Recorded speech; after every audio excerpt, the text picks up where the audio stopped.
Talking to oneself is a habit everyone indulges in. We could no more stop talking to ourselves than we could stop eating and drinking. All that we can do is control the nature and the direction of our inner conversations. Most of us are totally unaware of the fact that our inner conversations are the causes of the circumstances of our life. We are told that as a man thinketh in his heart, so is he. But do we know that man's thinking follows the tracks laid down in his own inner conversations? To turn the tracks to which he is tied in the direction in which he wants to go, he must put off his former conversation, which is called in the Bible the old man, and be renewed in the spirit of his mind. Speech is the image of mind.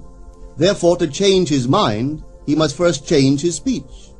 By speech is meant those mental conversations we carry on with ourselves. The world is a magic circle of infinite possible mental transformations, for there are an infinite number of possible mental conversations. When man discovers the creative power of inner talking, he will realize his function and his mission in life. Then he can act to a purpose. Without such knowledge, he acts unconsciously. Everything is a manifestation of the mental conversations which go on in us without our being aware of them. But as civilized beings, we must become aware of them and act with a purpose. A man's mental conversations attracts his life. As long as there is no change in his inner talking, the personal history of the man remains the same. To attempt to change the world before we change our inner talking is the struggle against the very nature of things. Man can go round and round in the same circle of disappointments and misfortunes, not seeing them as caused by his own negative inner talking, but as caused by others. This may seem far-fetched, but it is a matter which lends itself to research and experiment. The formula the chemist illustrates is not more certainly provable than the formula of this science by which words are clothed in objective reality. One day a girl told me of her difficulties in working with her employer. She was convinced that he unjustly criticized and rejected her very best efforts. Upon hearing her story, I explained that if she thought him unfair, it was a sure sign that she herself was in need of a new conversation piece.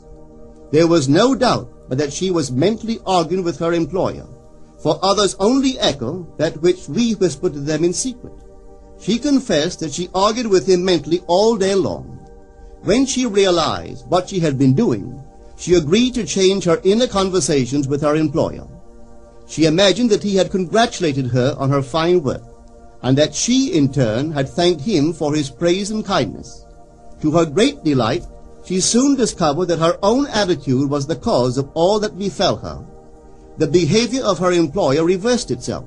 It echoed, as it had always done, her mental conversations with him. I rarely see a person alone without wondering to what conversation piece is he tied. On what mysterious track is he walking? We must begin to take life consciously, for the solution of all problems lies just in this. The second man, the Lord from heaven in all of us, is trying to become self-conscious in the body, that he may be about his Father's business. What are his labors? To imitate his Father, to become master of the Word, master of his inner talking, that he may mold this world of ours into a likeness with the kingdom of love. The prophet said, "Be ye imitators of God as dear children." How would I imitate God? Well, we are told that God calls things that are not seen as though they were seen, and the unseen become seen. This is the way the girl called forth praise and kindness from her employer. She carried on an imaginary conversation with her employer from the premise that he had praised her work, and he did.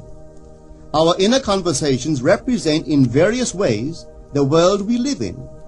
Our individual worlds are self-revelations of our own inner speech. We are told that every idle word that men shall speak, they shall give account thereof. For by their words they shall be justified, and by their words they shall be condemned. We abandon ourselves to negative inner talking, yet expect to retain command of life.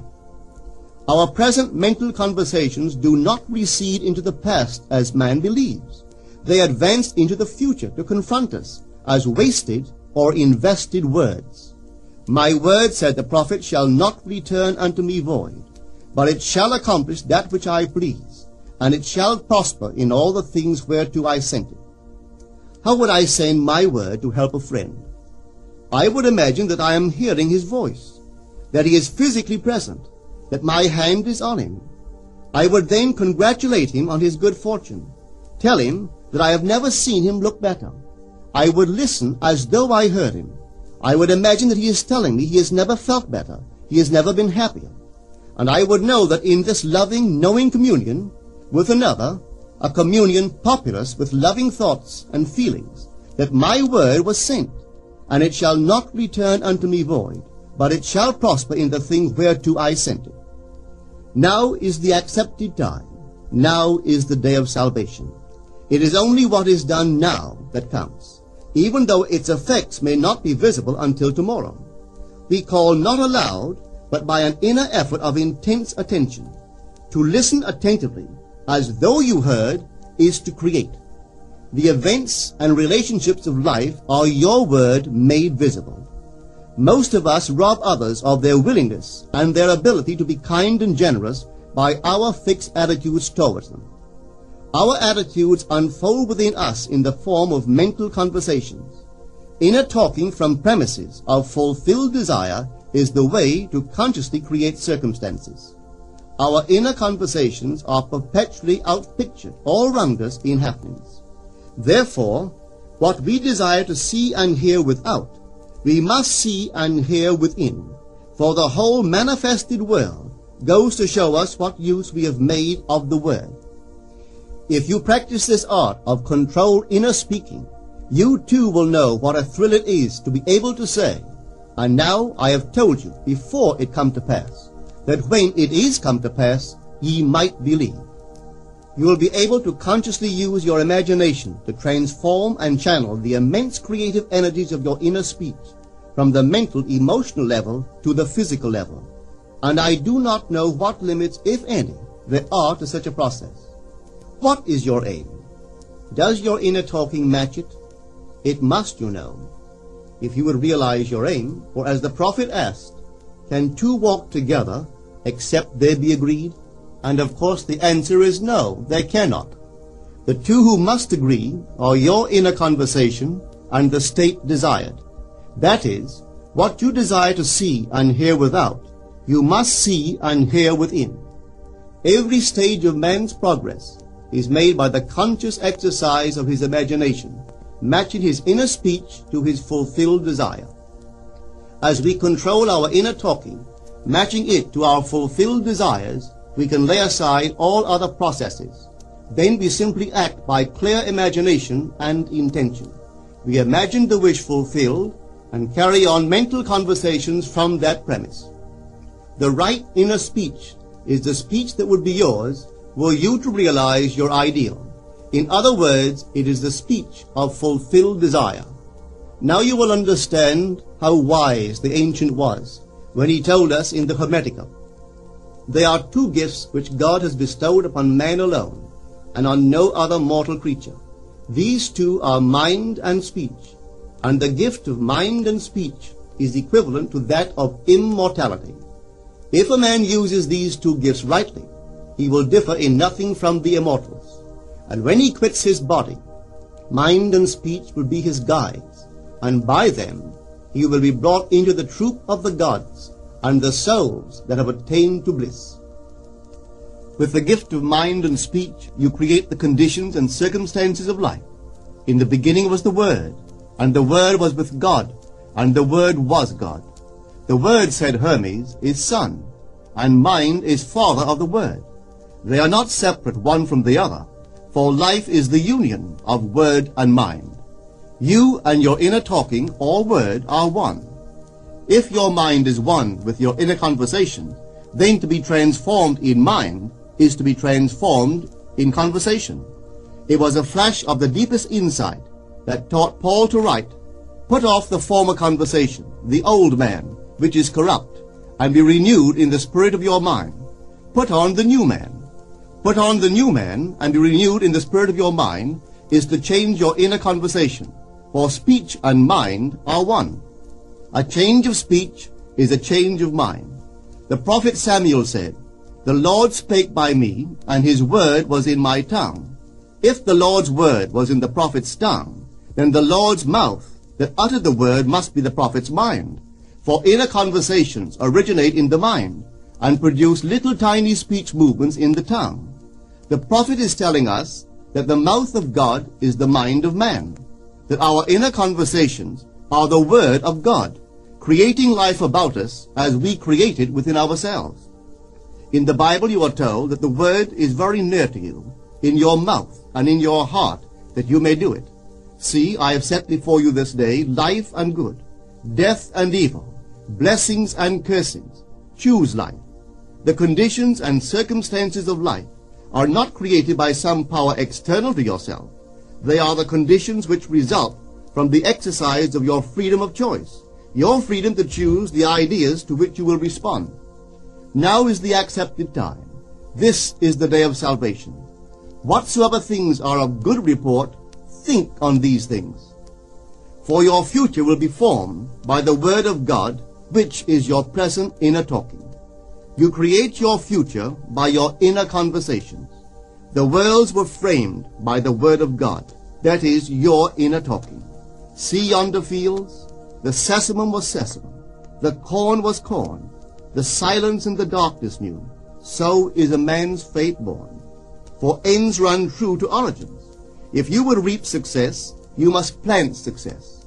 The idea in your mind which starts the whole process going is the idea which you accept as true. This is a very important point to grasp, for truth depends upon the intensity of imagination, not upon facts. When the girl imagined that her employer was unfair, his behavior confirmed her imagination.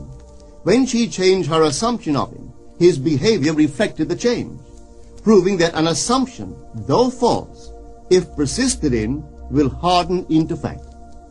The mind always behaves according to the assumption with which it starts. Therefore, to experience success, we must assume that we are successful. We must live wholly on the level of the imagination itself, and it must be consciously and deliberately undertaken. It does not matter if, at the present moment, external facts deny the truth of your assumption.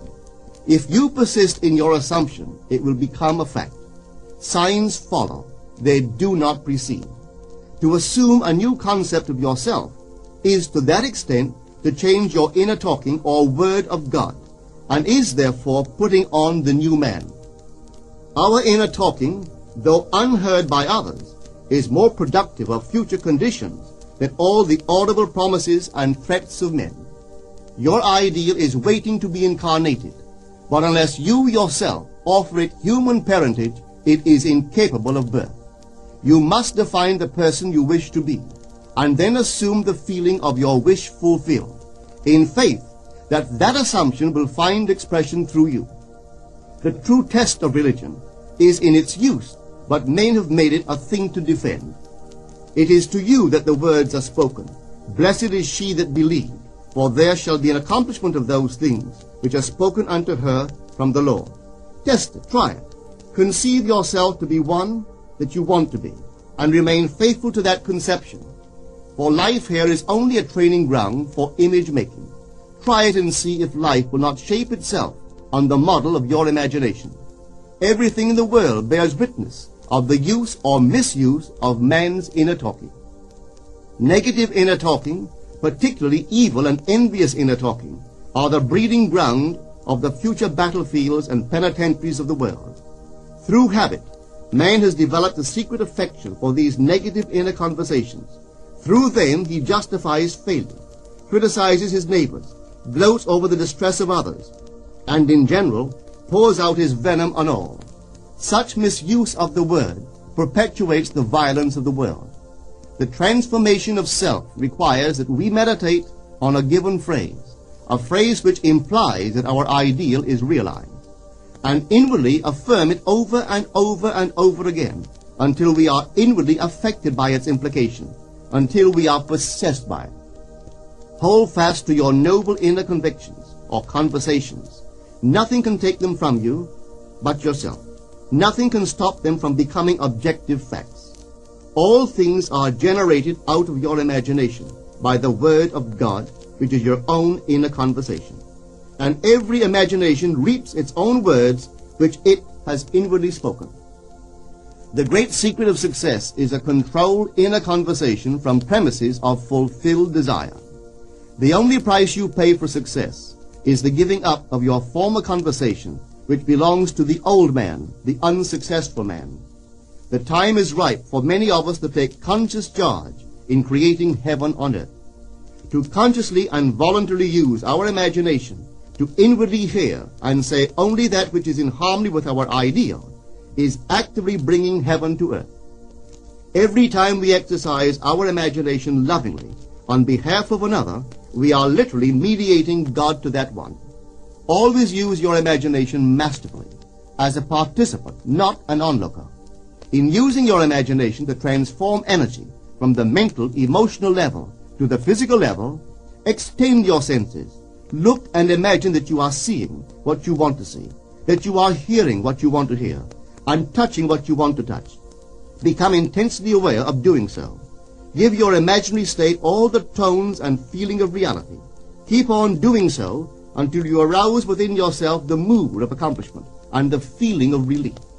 This is the active, voluntary use of the imagination, as distinguished from the passive, involuntary acceptance of appearances. It is by this active, voluntary use of the imagination that the second man, the Lord from heaven, is awakened in man. Men call imagination a plaything, the dream faculty, but actually it is the very gateway of reality. Imagination is the way to the state desired. It is the truth of the state desired, and the life of that state desired.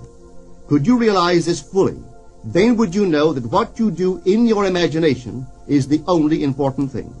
Within the circle of our imagination, the whole drama of life is being enacted over and over again. Through the bold and active use of the imagination, we can stretch out our hand and touch a friend 10,000 miles away and bring health and wealth to the parched lips of his being. It is the way to everything in the world. How else could we function beyond our fleshly limitations? But imagination demands of us a fuller living of our dreams in the present. Through the portals of the present, the whole of time must pass. Imagine elsewhere as here, and then as now.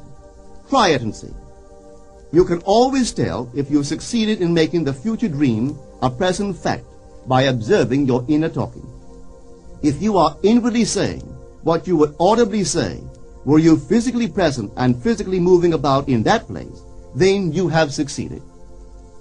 And you could prophesy it from these inner conversations and from the moods which they awaken within you, what your future will be. For one power alone makes a prophet, imagination, the divine vision.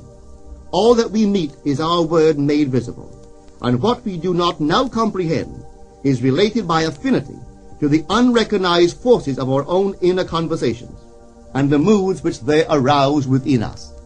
If we do not like what is happening to us, it is a sure sign that we are in need of a change of mental diet.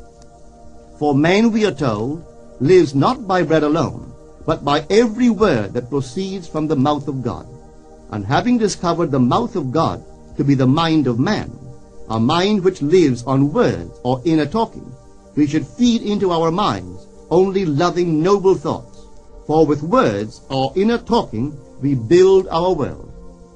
Let love's lordly hand raise your hunger and thirst to all that is noble and of good report, and let your mind starve ere you raise your hand to a cup love did not fill, or a bowl love did not bless, that you may never again have to say, "What have I said?